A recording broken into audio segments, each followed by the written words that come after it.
আসসালামু আলাইকুম। বিবিসির টাইম বেডিতে আপনাকে স্বাগত। শুরুতে এই সংবাদ শিরোনাম, পরে বিস্তারিত। পুরোদমে ইসরায়েল, ফিলিস্তিন, ইরান, হিজবুল্লাহ যুদ্ধ চলছে। জানিয়ে দিব আমাদের হাতে থাকা সর্বশেষ গুরুত্বপূর্ণ আপডেট আন্তর্জাতিক সংবাদ। ইসরায়েলি দখলদার নীতি বৈশ্বিক ন্যায় বিচারের জন্য হুমকি, বলছে তুর্কি পররাষ্ট্রমন্ত্রী।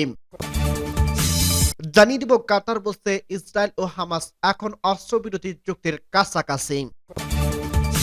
আরো জানিয়ে দিব গাজায় ইসরায়েলি বর্বরতায় 63 ফিলিস্তিনি নিহত। এবং আরো জানিয়ে দিব টিউলিপের পদত্যাগে ব্যতীত ব্রিটিশ প্রধানমন্ত্রী যা বললেন তিনি।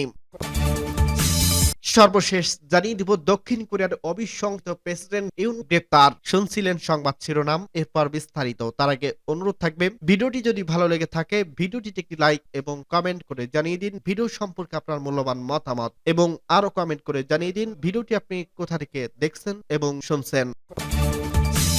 ইসরায়েলি দখলদার নীতি বৈশ্বিক ন্যায় বিচারের জন্য হুমকি। ইসরায়েলি দখলদার নীতি কেবল আঞ্চলিক দেশগুলোর জন্য নয়, বৈশ্বিক ন্যায় বিচার ও আন্তর্জাতিক সম্প্রদায়ের জন্য বড় হয়ে দাঁড়িয়েছে বলে মন্তব্যে তুরস্কের পররাষ্ট্রমন্ত্রী হাকান ফিদান শুক্রবার 10 জানুয়ারি ইস্তাম্বুলের জাতীয় ও আন্তর্জাতিক গণমাধ্যম সংগঠনের প্রতিনিধির সঙ্গে এক বৈঠকে কথা বলেন তিনি। বৈঠকে দক্ষিণ কোরিয়ার ইসরায়েলি দখলদারিত্বের কাছ তুরস্ক ও ইসরায়েলের মধ্যে সংঘাতের সম্ভাবনা নিয়ে প্রশ্ন করা হলে ফিদান বলেন, এটি শুধু তুরস্কের সমস্যা নয়, এটি একটি বৈশ্বিক সমস্যা। আমরা আঞ্চলিক, মিত্র, বৈশ্বিক এবং অংশীদারকে একটে এই চ্যালেঞ্জ মোকাবেলা করব। ফিদান বলেন, ইসরায়েলি দখলদার নীতি আন্তর্জাতিক ন্যায় বিচার প্রতিষ্ঠার পথে বড় বাধা। এই সমস্যা মোকাবেলা সবাইকে একযোগে কাজ করতে হবে। সূত্র টিআরটি ওয়ার্ল্ড। কাতার বলছে ইসরায়েল ও হামাস এক অস্ত্রবিরতি চুক্তির কাছাকাছি। মঙ্গলবার কাতার বলছে যে গাজা ভূখণ্ডে ইসরায়েল ও হামাসের মধ্যকার অস্ত্রবিরতি বিষয়ক আলোচনা এক চূড়ান্ত পর্যায়ে এবং দুই পক্ষের সমঝোতা একেবারে কাছাকাছি রয়েছে। সাপ্তাহিক সংবাদ ব্রিফিং এ কাতার পররাষ্ট্র মন্ত্রণালয়ের মুখপাত্র মাজেদ আল আনসারি চলমান এই আলোচনাকে ইতিবাচক ও ফলপ্রসূ বলে বর্ণনা করেন। তবে একই সাথে চুক্তির ঘোষণা না হওয়া পর্যন্ত অতীত উচ্ছ্বাসিত হওয়ার ব্যাপারে সতর্ক করে দিয়েছেন। কাতার, মিশর ও যুক্তরাষ্ট্র লড়াই বন্ধের জন্য মাসব্যাপী প্রতিষ্ঠার নেতৃত্ব দিয়েছে এবং মঙ্গলবার আলোচনায় চুক্তিটি চূড়ান্ত করার দিকে আলোকপাত করা হয়েছে। এর আগে সোমবার যুক্তরাষ্ট্রের প্রেসিডেন্ট জো বাইডেন বলেন যে চুক্তিটি শেষ পর্যন্ত সম্প্রচারিত হওয়ার দোরগোড়ায় রয়েছে। বাইডেন তার পররাষ্ট্র নীতির সাফল্য তুলে ধরতে পররাষ্ট্র বিভাগের দেওয়া ভাষণে বলেন, এই চুক্তি অনুযায়ী পরবর্তীদের মুক্তি প্রদান, লড়াই বন্ধ করা, ইসরায়েলি নিরাপত্তা বিধান এবং ফিলিস্তিনি জনগণ যারা হামাসের শুরু করা যুদ্ধে ভয়াবহভাবে দুর্ভোগ শিকার হয়েছে তাদের জন্য উল্লেখযোগ্যভাবে মানবিক সহায়তা প্রদান করা।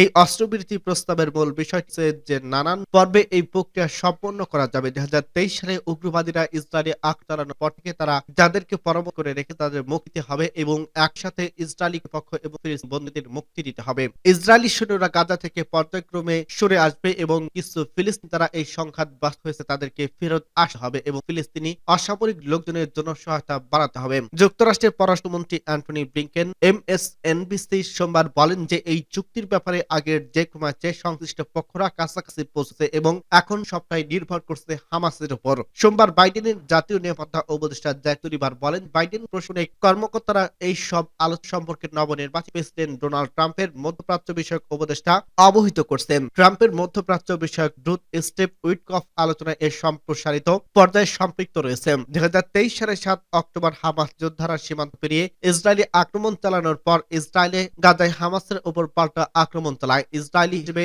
মতে হামাসের আক্রমণে 1200 লোক নিহত হন এবং 250 জনের বেশি লোককে বন্দী করা হয়। ফিলিস্তিনি স্বাস্থ্য কর্মকর্তাদের হিসাব অনুযায়ী সেই থেকে এ পর্যন্ত 46,500 জনের বেশি লোককে হত্যা করছে। তবে ইসরায়েল বলছে এই মিথ্যার মধ্যে হাজার হাজার হামাস যোদ্ধা রয়েছে। ভূমধ্যসাগরে বারবার শুরু হয়ে এক খণ্ড গাজার বেশিরভাগ লড়াইয়ের সময় এই স্থানটি অবহিত হয় এবং মানব মুখোমুখি হয়। সেখানকার 23 লাখের বেশি মানুষ বাস্তুচ্যুত হয়ে পড়েছে। সূত্র ভিওএ।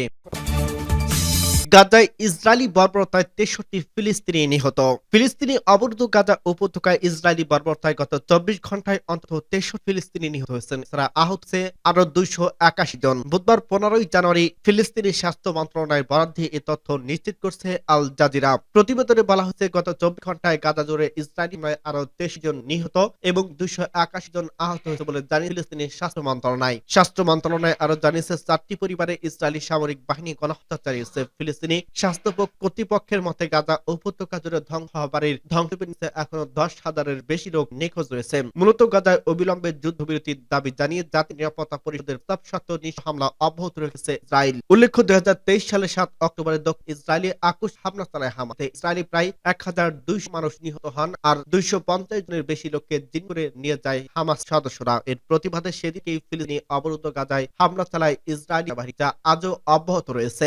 ইসরায়েলি এই হামলায় নিহত 6,000-এর বেশি ফিলিস্তিনি আর আহত সংখ্যা 1 লক্ষ ছাড়িয়ে গেছে। এছাড়া ইসরায়েলি আগ্রাসনের কারণে প্রায় 20 লাখেরও বেশি বাসিন্দা তাদের বাড়ি ছাড়তে বাধ্য আর অবরুদ্ধ এই বনের 60% অবধিগ্রস্ত বা ধ্বংস হয়ে গেছে। টিউলিপের পদত্যাগে ব্যথিত ব্রিটিশ প্রধানমন্ত্রী যা বললেন, আর্থিক অসঙ্গতি এবং দুর্নীতির ব্যাপক অভিযোগের মুখে অবশ্যই পদত্যাগ করতে বাধ্য যুক্তরাজ্যের সিটি মিনিস্টার টিউলিপ সিদ্দিক। মঙ্গলবার 14 জানুয়ারি টিউলিপ প্রধানমন্ত্রী ক্যারমারের কাছে পদত্যাগপত্র দেন। বিষয়টি নিজ করে একটি বিবৃতি দিয়েছেন ক্যারমার। এতে তিনি লিখেছেন, প্রিয় টিউলিপ, আপনার পত্রের জন্য ধন্যবাদ। অত্যন্ত ব্যথিত মনে আপনার মন্ত্রিত্ব পদত্যাগের বিষয়টি আমি গ্রহণ সিটি মিনিস্টার হিসেবে আপনি যে দায়িত্ব পালন করছেন তার জন্য ধন্যবাদ জানাই। টিউলিপের বিরুদ্ধে কোনো ধরনের অসুবিধা পাওয়া যায়নি দাবি করে ব্রিটিশ প্রধানমন্ত্রী বলেন, আপনার পদত্যাগপত্র গ্রহণের সঙ্গে আমি পরিষ্কার করতে চাই, আমার স্বাধীন পরামর্শক স্যার লরি ম্যাগনাস আমাকে নিযুক্ত করেছেন। তিনি আপনার বিরুদ্ধে ইম্পেরিয়াল কোড ভঙ্গ এবং আর্থিক অসুবিধার প্রমাণ বানিয়ে স্বপরিণত হয়ে নিজের বিরুদ্ধে তদন্তের আহ্বান এবং তদন্তকারী স্যার লরি ম্যাগনাসকে এক্ষেত্রে সম্পূর্ণভাবে সহযোগিতা করে আপনাকে ধন্যবাদ জানাই। তিনি আরো বলেন, ব্রিটেনকে সমৃদ্ধকরণে এবং সরকারের কাজ কোনো বিঘ্ন না করতে আপনি যে কঠিন নিয়েছি তারিফ আপনাকে স্পষ্ট করে জানাতে চাই, আপনার সামনে এগিয়ে যাওয়ার দরজা খোলা রয়েছে। শেখ হাসিনার ঘনিষ্ঠ কাজ ফ্ল্যাট উপহার নেওয়া, সাংবাদিকদের হুমকি দেওয়া, রূপপুর পারমাণবিক বিদ্যুৎ থেকে আত্মসাৎ সহ বিভিন্ন দুর্নীতির অভিযোগে প্রচন্ড চাপের ছিলেন টিউলিপ সিদ্দিক। অবশেষে এসবের মুখে শেষ পর্যন্ত মন্ত্রিত্ব ছাড়তে হয়েছে তাকে।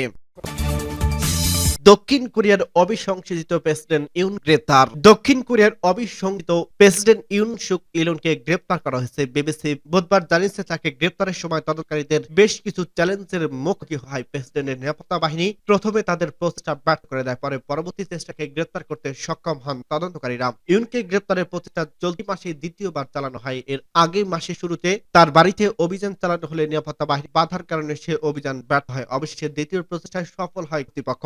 গত 3রা ডিসেম্বর সবাইকে অবাক করে দিয়ে ইলন দক্ষিণ কোরিয়ার সামরিক আইন জারি করে, কিন্তু জনগণের তীব্র প্রতিবাদ এবং চাপের 6 ঘন্টার মাথায় তাকে এই আদেশ রদ করতে বাধ্য হয়। এরপর 14 ডিসেম্বর পার্লামেন্ট তাকে অভিশংসন করা হয় এবং প্রেসিডেন্ট পদ থেকে সামরিক বরখাস্ত করা হয়। ইউনের বিরুদ্ধে রাষ্ট্রদ্রোহ এবং ক্ষমতা অপব্যবহার সহ গুরুতর অভিযোগ আনা হয়। তদন্তের অঙ্গ হিসেবে তাকে জিজ্ঞাসাবাদের জন্য ডাকা হলেও আদালতে হাজতে অস্বীকার জানান। এই পরিস্থিতিতে 31 ডিসেম্বর দক্ষিণ কোরিয়ার আদালত তার গ্রেপ্তারি পরোয়ানা জারি করা, তবে এই পরোয়ানার মেয়াদ শেষ হওয়ার পর নতুন করে মেয়াদ বাড়ানো হলে বলে জানিয়েছে তদন্তকারীরা। ইউন সুক ইলনের গ্রেপ্তারের ধারণায় তার সমর্থকরা প্রেসিডেন্ট বাসভবনের সামনে জড়ো হয়ে প্রতিবাদ জানাচ্ছেন। তাদের মতে ইউনের বিরুদ্ধে আনা অভিযোগগুলো রাজনৈতিক